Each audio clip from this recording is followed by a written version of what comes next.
Je voulais savoir si ici vous les connaissiez, monsieur le rapporteur.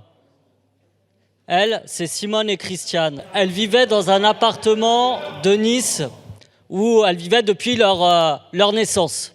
Elles n'avaient pas de contrat de location parce que comme beaucoup de Français, ça existe, il y a des zones grises du logement où on n'a pas de contrat de location.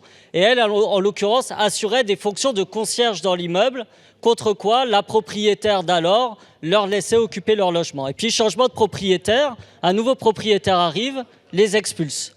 Il est dans son droit, elles sont occupantes sans droit ni titre.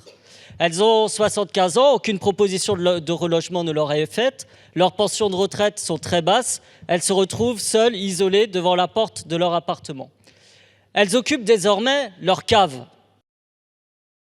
Elles occupent leur cave. Et avec votre loi, monsieur Kasbarian, elles risquent désormais 2 ans de prison puisqu'elles sont considérées comme occupantes sans droit ni titre, c'est-à-dire, selon vous, comme squatteuses et des voleuses.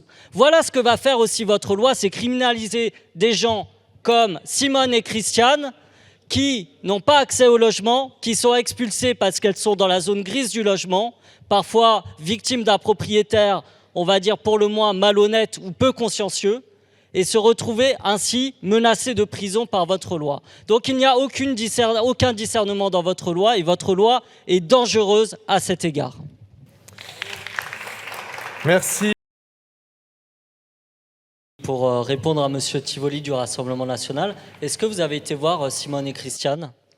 Parce que moi, oui, même si c'est dans votre département.